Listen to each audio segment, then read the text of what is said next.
All right. My name's Mookie, or Marc, if you prefer, from 88.5 FM. We call these the Here at Home interview series, and we've done like 70 of them since the pandemic. It's like a revolving door of amazing artists in our Zoom rooms. And the cool thing about it is you could see how these artists live, what their living room looks like, or home studios. The whole band is here today. It's Sunflower Bean. And where are you right now? So we are in Long Island at the Sunflower Bean headquarters, which is my mom's house, the house that I grew up in. And right now we're up in the living room area. But the studio is downstairs in the basement, kind of where we rehearse and been recording a bunch. Yeah, but this is a little more homey up here, and also has the couch. Although it's like, this has really been our home for a really long time, and we've like lived in all different parts of the city, but both Nick and Jake are from Long Island. So we've always had this place to like really develop as musicians, and yeah, it's really special. So that's where rehearsals and or demos happen. That's where the magic happens, huh? Oh, yes, yeah. It's like, yeah. And our manager like comes with us a lot, and she's upstairs working. So it's like downstairs is the musical work. Upstairs is like very much an HQ. Yeah. Yeah. That sounds awesome. Well, we continue to play songs like Easier Said and I Was a Fool and 22 on the air all the time. And now, of course, Moment in the Sun, which is a brand new release from Sunflower Bean. First question, is it part of a full-length record that's coming, or is it just sort of a one-off tune? Well, right now it's a one-off. We can't exactly say what's coming, but we can definitely say that we've been really busy and keeping ourselves busy during quarantine. So there is something coming, but we just can't give a date yet. But yeah. Well, that's encouraging to hear. Was Moment in the Sun a quarantine song, or was it done and ready to go before everything went into lockdown? It was actually done before we went into lockdown. We wrote that song actually in 2018. Yeah, it was like half done before lockdown. Like half done before lockdown. Like the idea was pretty much there. But we always felt that it was a really special song, but we also, it's like, with everything you want to make sure that it has context, and so I think that we, like every artist, have just been trying to move through this time and like figure out what is appropriate and what is, like what's, what even is a release right now when there's like, not much that we can do to promote it. But luckily it really, like, I think has resonated with a lot of people in the time that we're in. And actually this time gave the song a lot of context and gave us, I think, a lot of confidence to try something different and to try to do something that brought like a little bit of lightness in a time that is really dark. I think a lot of the work coming out of this time will be very dark, and like that makes a lot of sense. But for this one moment, literally, we just wanted to, keep it sweet. Yeah, and it feels like probably the most happy song we've ever written. It's still like kind of melancholy, you know what I mean? And like it's still kind of melancholy. So I don't know. It almost comes off as a classic love story. Sonically, someone hit me up and said, "There's new Sunflower Bean," and I'm like, "Oh, amazing! What does it sound like?" And she said, "Sounds like Blondie." I was like, "Oh, okay. Well," and again, we don't like to pigeonhole you guys into a specific genre or anything, but sometimes you remind us of artists of the past. Sometimes Fleetwood Mac, sometimes Blondie, or whatever. I'm sure you get that all the time. Who came up with the concept of the video for the song, and who's the actor that plays along with you, Julia? Because there's some chemistry, on-screen chemistry. Yeah. Well, the video we kind of collabed with Andy DeLuca and Sarah Eisman on, who they filmed it and produced it, and yeah, that we did this summer during quarantine. Yeah, that was made in July. I think that we wanted to make a video that like both was like us pushing ourselves and also was like safe in the time. So it was like very, stripped down kind of crew, and we just sort of used what we really had, which is the outdoors and like, where we were staying, and brought all the sod into that room and tried to just create this like what felt like an entire universe inside your room, which is I think what everyone is also kind of going through right now. And the actor in the video is my friend Marquise Rodriguez, who I went to high school with, was one of my best friends in high school, and he is a very legitimate actor. He's on When They See Us, and he's been in a million things, and he is really dear to me, and like just he's super talented. So mostly we just told jokes and laughed and caught up and had a really good time, and it was like it was like a celebration of our like definite like love for each other, but he's a great friend of mine. Great visuals in the video, and obviously you're pretty comfortable in front of the camera. You've been there, done that, once or twice as a. I think what's cool is like this video, especially like now Sunflower Bean has existed for a few years, and like I think we're really comfortable with like using that as whatever we want it to be. So like, the video is kind of like more like almost like a short film rather than a music video. And I'm sort of playing a character within that, and Marquise is playing a character, and like everyone was working on it. So it's like, it's still Sunflower Bean, but it's like this different aspect where I think we can like play with how, we're represented in that. And that was really fun too. Yeah. There's a beginning, a middle, and an end, which always makes for a good story. Nick, what's happening, man? Have I not spoken that much right now? No, not yet. How are you doing? How are you consuming music? Are you streaming? Are you playing vinyl? Are you listening to the radio? Are you not doing any of that? I use streaming services like everyone else begrudgingly. I mean, if they're going to exploit us endlessly, we might as well get to use them to listen to tunes sometimes. Yeah. It's pretty easy, right?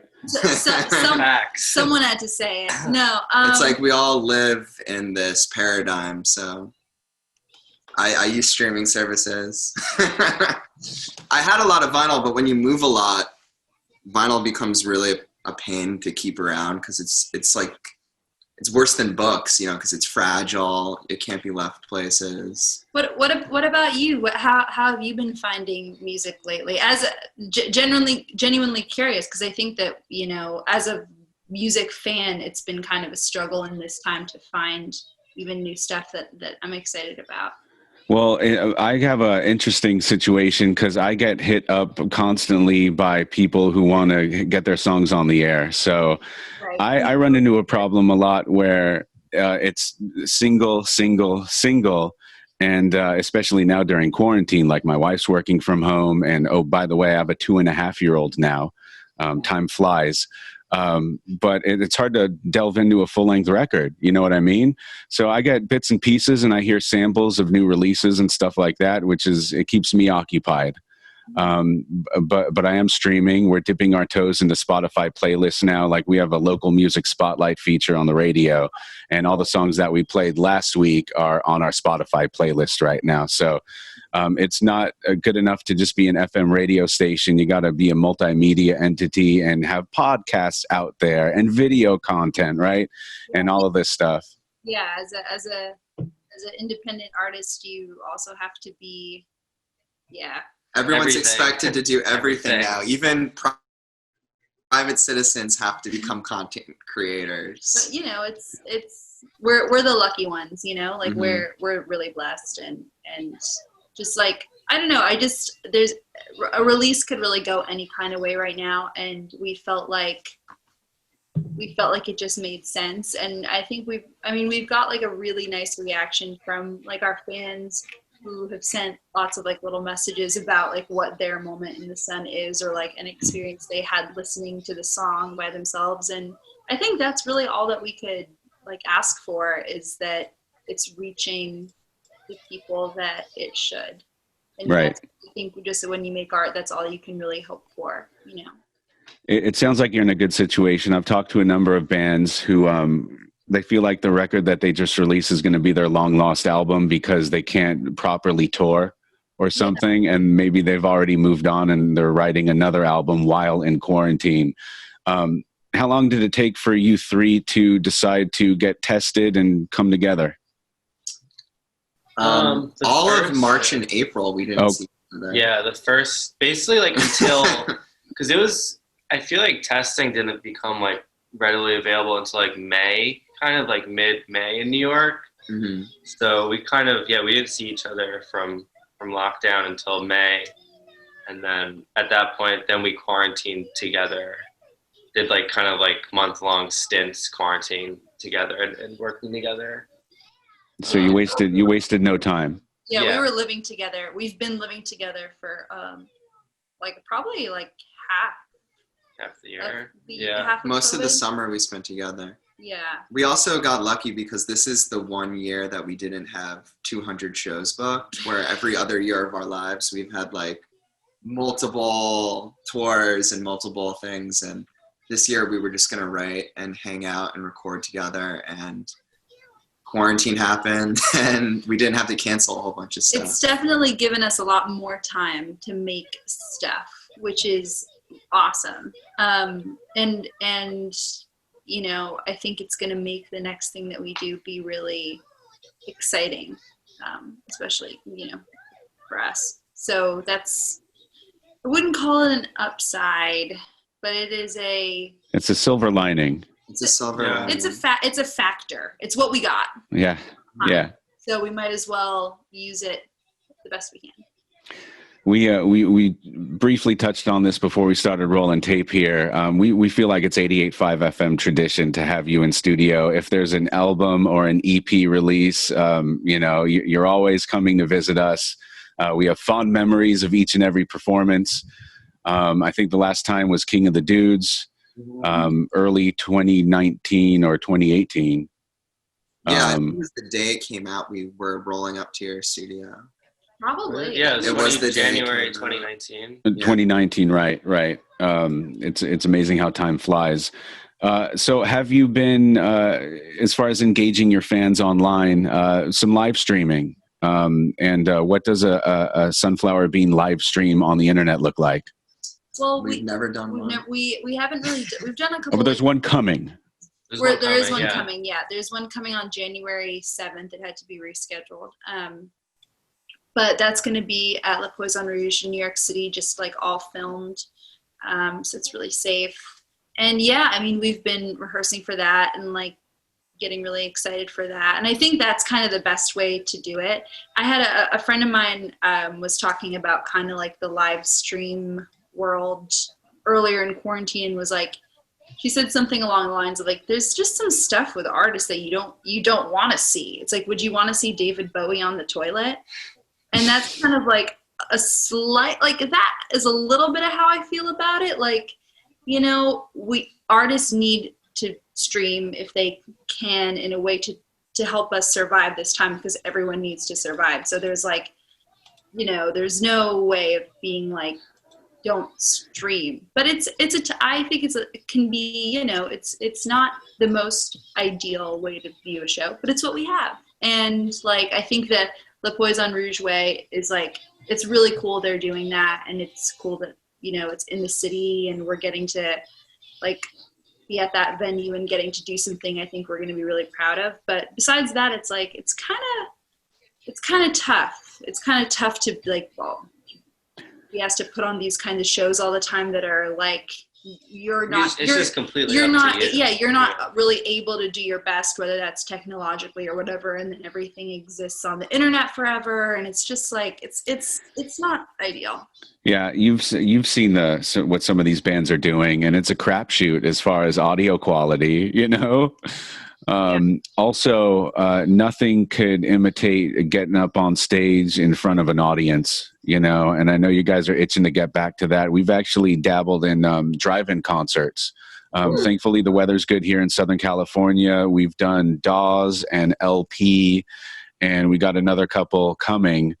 It's all different. Nobody knows what they're doing. You could tell me that a band could sell out the Wiltern or the Troubadour or whatever, but does that really translate to 286 parking spots? Nobody really knows. Yes. But How does it translate to parking spots? I love that. Yeah, it's crazy. But to see the bands get up on stage, they become alive again. Yeah. Sorry?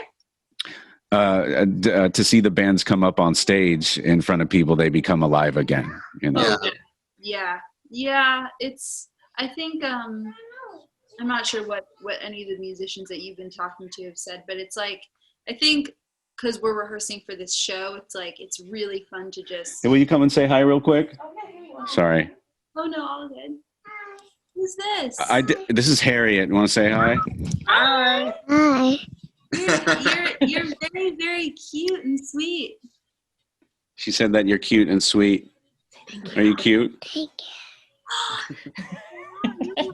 So I didn't have her last time I saw you guys. This is big. This is big news. yeah. And it's as we tape this, it's the first night of Hanukkah, and she's going to be showered with gifts in an hour or two. Nice. Gotta love that. God, I hope that it's like. I hope that she has the best first night of Hanukkah ever. It's been challenging. All of our DJs are now doing it in home studios, which also this one doubles as my bedroom. But it was quite easy to transition to that with just a small mixing board and a microphone and a laptop computer.